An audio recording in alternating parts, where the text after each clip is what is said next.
అందరికీ నమస్తే. ఆంధ్రప్రభకు స్వాగతం. నేను మీ సంతోషి. బాలయ్య గారు ఒక ఈవెంట్‌లో మాట్లాడిన మాటలను బట్టి చాలామంది నెటిజన్స్ కామెంట్స్ అయితే చేస్తున్నారు. మెగా ఫ్యామిలీని ఉద్దేశించే ఈ వార్తలనేది, ఈ వ్యాఖ్యలని చేశారని చెప్పేసి చాలామంది అంటున్నారు. సో, ఈ టాపిక్ వచ్చేసరికి ప్రస్తుతం హాట్ టాపిక్‌గా మారింది. దీని గురించి మనకి క్లియర్‌గా ఎక్స్‌ప్లెయిన్ చేయడానికి మూవీ అనలిస్ట్ అయినటువంటి భరద్వాజ్ గారు మనతో పాటు ఉన్నారు. నమస్తే సార్. నమస్తే.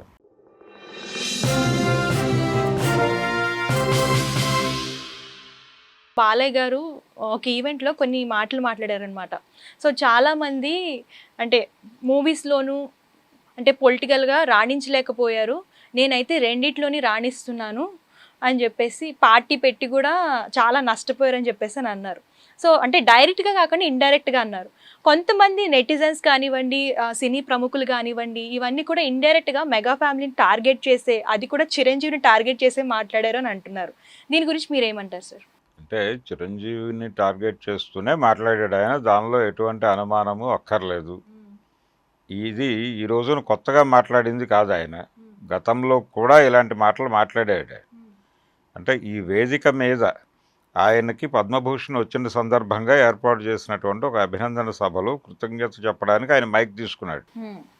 తీసుకుని ఆ కృతజ్ఞత చెప్పడం అనే ప్రోగ్రాం వరకు కన్ఫైన్ కాకుండా తన గొప్పతనం గురించి చెప్పుకునేటువంటి ప్రయత్నం చేస్తూ దానిలో భాగంగానే తన లెగసీ, తన తండ్రి గారు, ఆయన ప్రయాణము, ఆయన రాజకీయ ప్రయాణం, సినిమా ప్రయాణం ఇవన్నీ మాట్లాడాడు.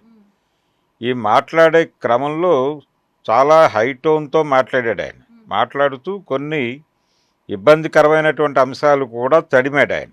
ఈ తడుముతున్న వాటిల్లో ప్రధానంగా కనిపించేది ఏంటంటే, నా సినిమాలు గతంలో రికార్డులు బద్దలు కొట్టేశాయని చెప్పాడు ఆయన. సమరసింహారెడ్డి అలాగే నరసింహనాయుడు. బాగానే ఉంది అక్కడ వరకు. కానీ ఇప్పటికీ ఆ రికార్డులు ఎవరూ దాటలేదు అన్నాడు. అది కరెక్ట్ కాదు. అప్పటికి అవి రికార్డు సినిమాలే కావచ్చు, కానీ ఆ తర్వాత ఇమ్మీడియట్గా తర్వాత అంతకంటే పెద్ద హిట్ సినిమాలు వచ్చినాయి. కాబట్టి ఇలాంటి కొన్ని ఓవర్ స్టేట్మెంట్స్ ఉన్నాయి ఆయన మాటల్లో. వాటిలో భాగంగానే తన తండ్రి గారి గురించి మాట్లాడుతూ ఆయన పార్టీ పెట్టిన 9 నెలల్లో అధికారంలోకి వచ్చారు, నిజమే. అయితే చిరంజీవి గారికి కూడా ఆ రికార్డును బద్దలు కొట్టాలనే ఉద్దేశంతోనే ఆయన 8 నెలల ముందు పార్టీ పెట్టాడు. పార్టీ పెట్టినప్పటికీ అధికారంలోకి రాకపోగా కేవలం 17 సీట్లతో సర్దుకోవాల్సిన పరిస్థితి ఏర్పడింది ప్రజారాజ్యం. ఆ తర్వాత ప్రజారాజ్యం నెమ్మదిగా కాంగ్రెస్లో విలీనం అవ్వటము, ఈయన కేంద్ర మంత్రి అవ్వటము, ఈ పని జరిగిపోయింది. అందుకని బాలకృష్ణ గారు దాన్ని ప్రస్తావించాడు. మా ఫాదర్ తర్వాత ఎవరో రాజకీయాల్లోకి వచ్చారు, ఇమేజ్ ఉంది కాబట్టి మేము నడిపించగలము అనుకుని వచ్చారు, కానీ వాళ్ళ వల్ల కాలేదు అని చెప్పాడు. ఇది సీరియస్గా చిరంజీవిని టార్గెట్ చేసిందే, కానీ అదే సభలో అదే వేదిక మీద అదే మైక్ పట్టుకున్నటువంటి బాలకృష్ణ గారు ఇంకొక మాట కూడా అన్నాడు. చిరంజీవి నాకు మంచి స్నేహితుడు అన్నాడు. మా ఇద్దరి మధ్య మంచి బాండింగ్ ఉంది, అది ఇది అని చెప్పుకొచ్చాడు. అంటే నాతో పోటీ ఎవరు అనే దగ్గరకు వస్తే చిరంజీవే అని చెప్పాడు. అది చిరంజీవి అని చెబుతూ తమ మధ్య స్నేహం ఉన్న విషయాన్ని ప్రస్తావించాడు ఆయన. వీళ్ళిద్దరూ స్నేహంగా వ్యవహరించిన సందర్భాలు అనేకం ఉన్నాయి. అంటే చాలా ఈవెంట్స్లో వీళ్ళిద్దరూ కలుసుకునేవారు. గతంలో మెడ్రాస్లో ఉండగా వీళ్ళ మధ్య మంచి స్నేహమే ఉండేది. వారి పార్టీలకు వీరు, వీరి పార్టీలకు వారు హాజరయ్యేవారు. అలాగే చిరంజీవి గారి కూతురు వివాహ వేడుకల్లో బాలకృష్ణ గారు డ్యాన్స్ చేయటం అనే వీడియో కూడా ఉంది యూట్యూబ్లో. ఇలా వాళ్ళిద్దరి మధ్య సన్నిహిత సంబంధం ఉంది. అలాగే గతంలో ఒకసారి చిరంజీవి గురించి ఇలాగే మాట్లాడితే బాలకృష్ణ గారు ఇలా మాట్లాడుతున్నారు, మీరు ఎలా రియాక్ట్ అవుతారు అంటే ఆయన చెప్పాడు, ఏదో చిన్నపిల్లాడి మనస్తత్వం అవుతుంది, దాన్ని సీరియస్గా పట్టించుకోకండి అన్నాడు ఆయన. ఇప్పుడు కూడా అదే అభిప్రాయం చెప్తాడు ఆయన దగ్గరికి వెళ్ళి ఎవరైనా అడిగితే. రెండోది, ఆ టైంలో కూడా ఈయన మాట్లాడింది అదే, ప్రజారాజ్యం వైఫల్యం గురించి, చిరంజీవి రాజకీయ ప్రయాణం వైఫల్యం గురించి పదే పదే మాట్లాడుతూ ఉంటాడు బాలకృష్ణ గారు. ఎందుకంటే ఆయన 3 సార్లు గెలిచాడు ఎమ్మెల్యేగా. ఇప్పుడు 4వసారి కూడా గెలుస్తాను అనేటువంటి ఒక భరోసాతో ఉన్నాడు. హ్యాట్రిక్ ఎమ్మెల్యే అనేటువంటి ఒక ఉత్సాహం కనిపిస్తోంది ఆయనలో. ఈ ఉత్సాహంలోంచి పదే పదే చిరంజీవి పార్టీ, ఆ పార్టీ విలీనం, ఆ ప్రక్రియ గురించి మాట్లాడటానికి ఆయన చాలా ఉత్సాహం చూపిస్తున్నాడు. అంటే మా ఫాదర్ తర్వాత నేనే అనేది చెప్పుకోవడంలో భాగంగా, తన లెగసీని చెప్పుకోవడంలో భాగంగా ఆయన ఆ ఏరియాలో ఉన్నటువంటి వాళ్ళందరినీ కొంచెం తక్కువ చూపు చూస్తున్న మాట వాస్తవం. ఓకే. తను గొప్పలు చెప్పుకునేవారు. అంతే, నిర్మోహమాటంగా గొప్పలు చెప్పుకోవటమే అది. నేను చాలా గొప్పవాడిని, మా నాన్నగారు చాలా గొప్పవాడు. ఆయన గొప్పవాడైతే కావచ్చు, కాదని ఎవరు అనటం లేదు. ఆయన 9 నెలల్లో అధికారంలోకి వచ్చాడు, చాలా గొప్పవాడు. అయినప్పటికీ అవతల వాళ్ళు రాలేదు అని చెప్పడానికి ఆ కంపారిజన్ ఇబ్బంది. అంటే రామారావు గారు పార్టీ పెట్టినప్పుడు పరిస్థితులు, చిరంజీవి పార్టీ పెట్టినప్పుడు పరిస్థితులు చాలా తేడాగా ఉన్నటువంటి సందర్భం అందరికీ తెలుసు. ఆ రోజున పూర్తి వాక్యూమ్ ఉంది. ఆ వాక్యూమ్లోకి కరెక్ట్గా రామారావు గారు వచ్చి ఎమర్జ్ అయ్యాడు. జనం కూడా ఆల్టర్నేటివ్ వైపు చూస్తున్నారు. ఏదైనా ఒక ప్రత్యామ్నాయం లేదేమిటి ఈ రాష్ట్రంలో అని అనుకుంటున్న టైంలో ఎన్టీఆర్ ఎంటర్ అయ్యాడు, ఆయన వైపు టర్న్ అయ్యారు. కానీ రామారావు గారు అనుకోలేదు గెలిచేస్తాను, సీఎం అయిపోతాను ఈ ఎన్నికల్లో అనేది అయితే ఆయన అనుకోలేదు. ఆయన చాలా క్లియర్గా ఎండ్ మీటింగ్లో, అంటే చివరిలో మీడియాతో మాట్లాడుతూ, అప్పటి ప్రెస్తో మాట్లాడుతూ ఆయన చెప్పిన మాట ఏంటంటే, ఒక బలమైన ప్రతిపక్షాన్ని రాష్ట్ర ప్రభుత్వానికి రుచి చూపించబోతున్నాను అన్నాడు తప్ప నేను సీఎం అవుతున్నానని చెప్పలేదు ఆయన. అందుకని తీరా రిజల్ట్స్ వచ్చేసరికి తెలుగుదేశం పార్టీకి ఎక్కువ సీట్లు వచ్చినాయి, ఆ పార్టీ అధికారంలోకి వచ్చింది, రామారావు గారు సీఎం అయ్యాడు. అది ఆ సందర్భం. ఓకే. ఆ సందర్భంలో ప్రజలు ఒక ప్రత్యామ్నాయాన్ని కోరుకుంటున్నారు. చిరంజీవి పార్టీ పెట్టినప్పుడు పరిస్థితి వేరు.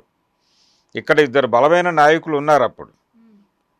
చంద్రబాబు నాయుడు ఉన్నాడు, అలాగే వైఎస్ రాజశేఖర రెడ్డి ఉన్నాడు. ఈ ఇద్దరు బలమైన నాయకుల మధ్య ఒక తీవ్రమైనటువంటి ఒక సుడిగాలిలాగా రావాలి ఆ పార్టీ. కానీ చాలా గౌరవప్రదంగా మాట్లాడుతూ చిరంజీవి ఎంట్రీ ఇచ్చాడు. ఆ ఎంట్రీ ఇచ్చిన విధానమే ఆ పార్టీని ఇబ్బంది పెట్టింది. అక్కడి నుంచి ఆయన అదే టోన్లో కొనసాగాడు. ఎన్నికల ప్రచారంలో కూడా సీరియస్ క్రిటిసిజం లేదు. రామారావు గారు చాలా అగ్రెసివ్గా తిట్టేవాడు కాంగ్రెస్ పార్టీని, విచిత్రంగా తిట్టేవాడు. అంటే కుక్కమూతి పిందెలు ఇలాంటి పదాలన్నీ వాడేవాడు ఆయన. వాడటం మాత్రం కాకుండా తెలుగువాడి ఆత్మగౌరవాన్ని ఢిల్లీ నడివీధుల్లో తెగనమ్ముతున్నారు, ఇలాంటి ఉపమానాలన్నీ చెప్పేవాడు ఆయన కాంగ్రెస్ పార్టీని టార్గెట్ చేయటానికి. ఆ దూకుడుగా మాట్లాడటము, అగ్రెసివ్గా తిట్టటము అనేది వర్కౌట్ అయింది ఆయనకి. చిరంజీవి గారు అలాంటి ప్రయత్నం చేయలేదు, గౌరవప్రదంగానే మాట్లాడాడు ఆయన. ఇది వర్కౌట్ కాలేదు అనేది కొంతమంది అభిప్రాయం. ఏది ఏమైనప్పటికీ ఆయన సక్సెస్ అయ్యాడు, ఈయన కాలేకపోయాడు, దానికి రీజన్స్ ఉన్నాయి. ఆ టైం వేరు, ఈ టైం వేరు అనేటువంటిది అనుకోవాలి. ఒక ప్రాంతీయ పార్టీ ఎమర్జ్ అయిపోయి సక్సెస్ఫుల్గా పవర్లో 3 సార్లు అధికారంలోకి వచ్చేసి ఉన్నటువంటి పార్టీ అది. ఆ పార్టీతో కంపారిజన్ చేస్తూ మాట్లాడటం అనేది ఇబ్బందికరం. ప్రజారాజ్యం ఎమర్జ్ అయినప్పుడు, తెలుగుదేశం ఎమర్జ్ అయినప్పుడు ఇక్కడ ప్రాంతీయ పార్టీలు ఏవీ లేవు, ఒకటే జాతీయ పార్టీ ఉంది, కమ్యూనిస్టులు ఉన్నారు. కాబట్టి ఒక పెద్ద వ్యాక్యూమ్ ఉండగా ఆయన ఎంట్రీ ఇచ్చాడు, అది వర్కౌట్ అయింది ఆయనకి. చిరంజీవి వచ్చే నాటికి పరిస్థితి అది కాదు. ఒక బలమైన ప్రాంతీయ పార్టీ ఉంది, ఒక బలమైన జాతీయ పార్టీ ఉండగా ఈయన ఎంట్రీ ఇచ్చాడు. ఆ యుద్ధం జరిగింది, ఆ యుద్ధంలో ఆయన ఓడిపోయాడు, అయిపోయింది, ఆ స్టోరీ అయిపోయింది.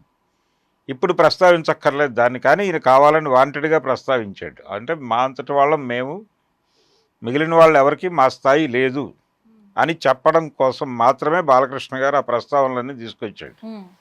అంతే తప్ప వేరే ఆయనకేమీ ఏదో సాధించాలని కాదు. నేను గొప్పవాడిని, మా నాన్నగారు గొప్పవారు, మా కుటుంబం చాలా గొప్పది, మిగిలిన వాళ్ళందరూ, అంటే ఆయన సినిమాలో డైలాగే ఉంది. అంటే సింహ సినిమాలో జాతి అంటే మాది, అవతల బురద జాతి, ఈ టైపులో మాట్లాడతాడు ఆయన ఒక డైలాగ్. అది ఎవరినని ఉంటాడు అనేది రకరకాల చర్చలు జరిగినాయి ఆ టైంలో. అది కాన్సన్ట్రేట్ చేసి చిరంజీవి గురించి అన్నాడు అని. దాదాపు అలాంటి అభిప్రాయమే ఇప్పుడు వ్యక్తం అవుతోంది.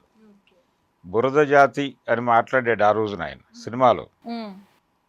అది ఎవరిని టార్గెట్ చేశాడో వాళ్ళనే ఇప్పుడు టార్గెట్ చేశాడు అనేది బయట జరుగుతున్నటువంటి గొడవ. బాలకృష్ణని చిరంజీవి క్షమించేయచ్చు, కానీ చిరంజీవి అభిమానులు క్షమిస్తారా అనేది ప్రశ్న ఇప్పుడు. అంటే దీనివల్ల మెగా ఫ్యామిలీ అలాగే నందమూరి ఫ్యామిలీ మధ్య విభేదాలు ఏమైనా వచ్చే అవకాశం ఉందంటారా సార్? లేదు లేదు, అంటే పొలిటికల్గా ఏదైనా తేడా జరుగుతుందా, పవన్ కళ్యాణ్ ఏమైనా రియాక్ట్ అవుతాడా అనే చర్చ జరుగుతోంది. కానీ పవన్ కళ్యాణ్ కూడా దీనిలో రియాక్ట్ కాడు. ఆయనకి రూట్ మ్యాప్ అక్కడి నుంచి ఢిల్లీ నుంచి వస్తే తప్ప ఆయన ఏం మాట్లాడు. ఢిల్లీ నుంచి రూట్ మ్యాప్ వస్తే మాత్రం ఆగడు, చెలరేగిపోతాడు. అయితే పవన్ కళ్యాణ్ కంటే ముందు నాగబాబు ఎలా స్పందిస్తాడో చూడాల్సి ఉంది. ఆయన తరచూ తన అభిప్రాయాలని సోషల్ మీడియా వేదికగా షేర్ చేసుకుంటూ ఉంటాడు. మరి దీని మీద కూడా రియాక్ట్ అవుతాడేమో చూడాలి. కానీ ఆ మూడ్లో ఉన్నట్టుగా కనిపించట్లేదు ఆయన. ఉమ్, అంటే గతంలో లాగా ఫ్రీ హ్యాండ్ లేదు, ఇప్పుడు ఆయన పార్టీలో కీలక పదవిలో ఉన్నాడు. అవును. అందుకని అలా దూకుడుగా వెళ్ళటం కాకుండా కొంచెం ఆలోచించి రియాక్ట్ కావదాం అనే మూడ్లో ఉన్నారు వాళ్ళు. ఇమ్మీడియట్ రియాక్షన్స్ అయితే ఉండే అవకాశాలు లేవు. Thank you sir. Thank you.